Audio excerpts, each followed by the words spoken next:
Hi friends, good morning. ચલો 1 to 10 ના spelling, આપણે નામનો સ્પેલિંગ શીખી ગયા પછી આપણે હવે શું શીખીએ? After, before and between number. એની પહેલા ડે, ડેટ, નેમ અને રોલ નંબર લખીએ છીએ. ધેન શું આવે છે? Question 1, after. આફ્ટર એટલે પછી. આફ્ટર એટલે પછી. આફ્ટર એટલે પછી. આફ્ટર એટલે પછી. જે પછીની સંખ્યા છે એને શું કહેવાય છે? After number. પાછળની સંખ્યા જે લખીએ એને શું કહેવાય? After number. આફ્ટર એટલે પછી. એ પછી ને પાછળની સંખ્યાને શું બોલવાનું? After number. યસ. ધેન છે 5. જો આપણે આફ્ટર નંબરની વાત કરીએ તો 5 પછી શું આવે? તો કે 6. પછી 8 પછી તો કે 9. 1 3 13 છે તો એના પછી શું આવે? તો કે 1 3 13 તો 1 4 14. ધેન શું છે? 2 0 20. તો 2 0 20 તો 2 0 20 પછી આફ્ટર શું આવે? તો કે 2 1 21 આવે છે ને. ધેન આપણે જોઈએ તો શું છે? 4 0. જો 0 પછી શું આવે? ઓલવેઝ 1. 0 પછી શું આવે? તો કે 1. તો 4 0 40 તો 4 1 41. ખ્યાલ આવે છે ને? 1 to 50 ના આપણે નંબર શીખેલા છીએ ને. યસ. 27, then 28, 39. તો 39 હોય ત્યારે શું કરવાનું ફ્રેન્ડ્સ? જો તમે બધા મોટા થઈ ગયા, આમ તો તમને આવડે જ, પણ ઇન કેસ કોઈ કન્ફ્યુઝન લાગે તો 9 પછી શું આવે? તો કે 10. 9 પછી શું આવે? 9 પછી 10 જ આવે ને. પણ 10 નો 0 મૂકો, 1 છે ને એને આગલી સંખ્યામાં એડ કરી દેવાનું, ઉમેરી દેવાનું. એટલે 3 પ્લસ 1, 3 પછી 4. ધેન શું આવે છે? 4. 39 40 40. જો આ બે રીત છે. તમને એમનામ આવડે તો વેલ એન્ડ ગુડ. તમારે 3 9 39 તો પછી શું આવે? 3 9 છે, 9 પછી તો 0 જ આવે, અને 3 ની જગ્યાએ એક એડ થઈને શું થઈ જાય? 4. તો 4 0 40.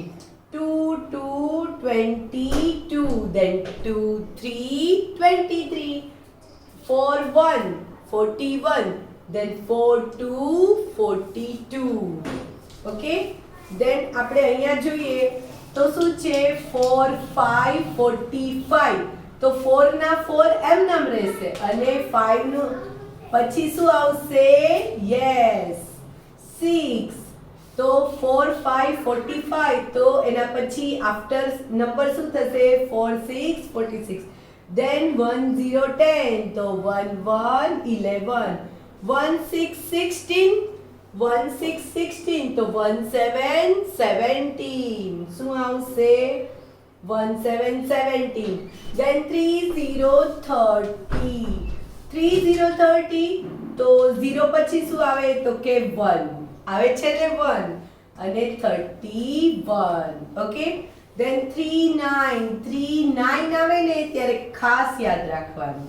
શું? તો કે 9 પછી 0, 9 પછી 10 અને આમાં એક એડ થઈ જાય. એક એડ થઈ જાય એટલે શું બની જાય? 3 નું 4.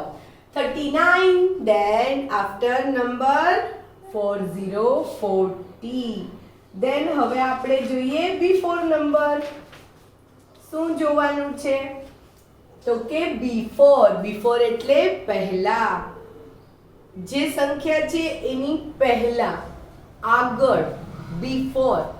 બિફોર એટલે પહેલા.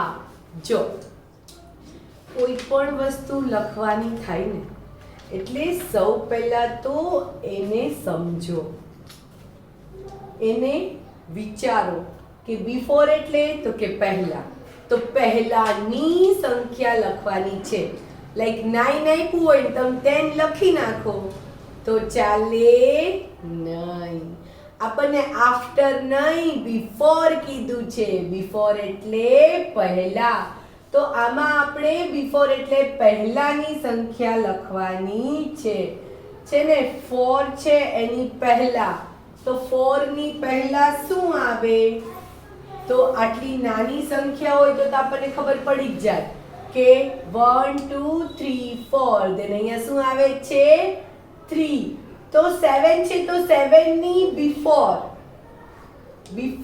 કઈ આવશે? 7 બિફોર તો કે 6. તો અહીંયા શું આવશે? 6. દેન જોઈએ તો 4 1 41. તો 1 ના 1 1. જો જેવી રીતે આપણે પાછળની સંખ્યા લખતા હતા ને એવી જ રીતે આગળની સંખ્યા પણ એક માસ્ટર કી સાથે લખાય છે. તો માસ્ટર કી સાથે કઈ રીતે લખાય છે? તો કે 1 છે તો 1 લખી લીધા. યસ. 4 છે. કેટલા છે? 4. તો 4 માંથી 1 કાઢીએ તો 3. ઘણી બધી રીત છે ને. બિફોર નંબર યાદ રાખવાની ઘણી બધી ટ્રીક છે. આફ્ટર તો આવડે પણ બિફોર શીખવા માટેની ઘણી બધી ટ્રીક છે. બસ સાચો જવાબ મળવો જોઈએ. હે ને ફ્રેન્ડ? શું છે? તો કે 4 ની બિફોર શું આવે? 3. પછી છે 1 9. 1 9 19. તો શું આવે? 1 ના 1 અને 9 છે. 9 માંથી 1 કાઢી નાખીએ. અથવા 9 ની આગળ શું આવે છે? 9 ની પહેલા બિફોર પહેલા એટલે શું આવે? યસ 8. 1 8 18. 1 9 19. દેન શું આવે છે? 25. તો 2 તો એમના મૂકી દેવાના. તો કે યસ. અને 5 બિફોર શું આવશે? તો કે 4. તો કે 24 25. પછી છે 40. શું છે? 40 40. જ્યારે 40 હોય તો 0 ની આગળ 0 એટલે 10. 10 ની બિફોર 10 પહેલા શું આવે? તો કે 9 આવે છે તો અહીંયા 9 નો 9. દેન 10 છે તો 10 નો 1 છે ઈ આમાં બાદ કરીએ તો 4 છે એમાંથી 1 બાદ જાય તો 3. આપણને ફિંગર સાથે સબટ્રેક્શન અને એડિશન જુનિયરમાં શીખી ગયા છીએ ને એ રીતે પણ થાય. 1 to 50 કન્ટિન્યુ યાદ રાખેલા હોય તો એ રીતે પણ થાય.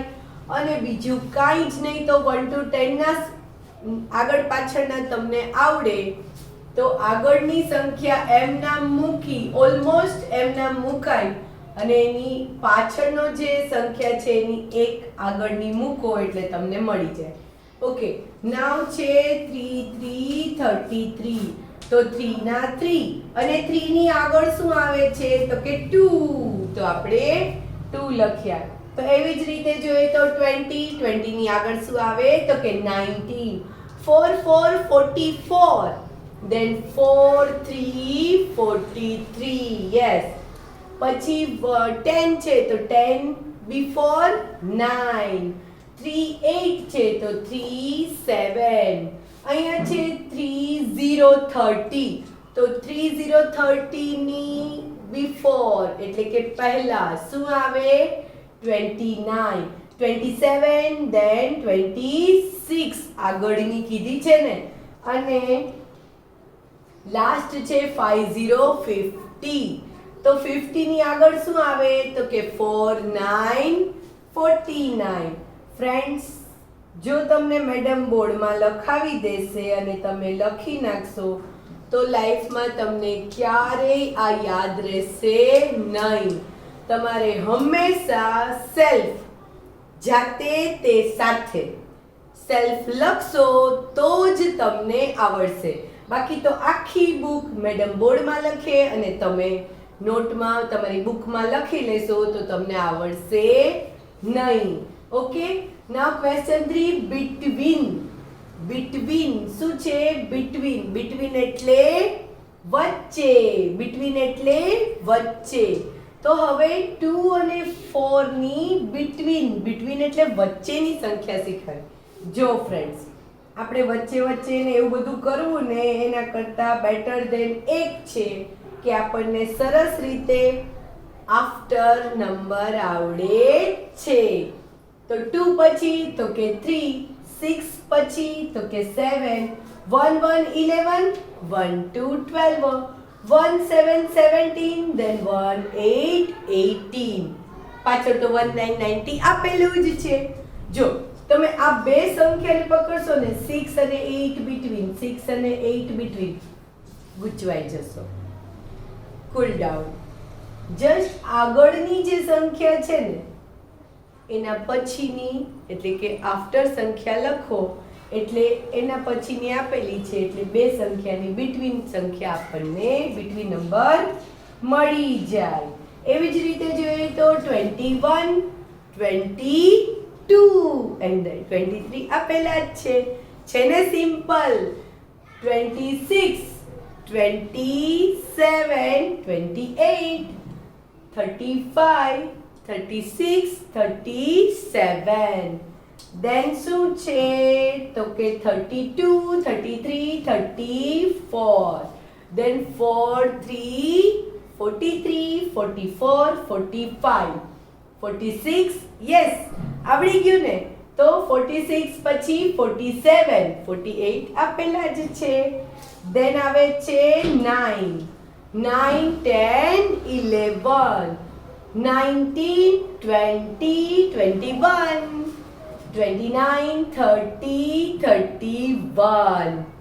જો એટલું સિમ્પલ છે અને આ બધું જ આપણે જુનિયર કેજીમાં શીખેલા છીએ અને આપણે જે શીખેલું હોય એ આપણે ભૂલવાનું છે નહીં. એન્ડ લાસ્ટ છે 3 9 39. તો 4 0 40, 41 આપેલા છે. આજે આપણે શું શીખ્યા તો કે આફ્ટર એટલે પછી, બિફોર એટલે પહેલા અને between એટલે વચ્ચે. એકદમ નાઇસલી મેડમ બોર્ડમાં નહીં લખે, ખાલી તમને સમજાવશે. તમારે જાતે જ લખવાનું છે. જેટલું જાતે લખશું એટલું જ આપણને આવડશે. તો ચલો આફ્ટર, બિફોર, between જાતે લખીએ. Thank you.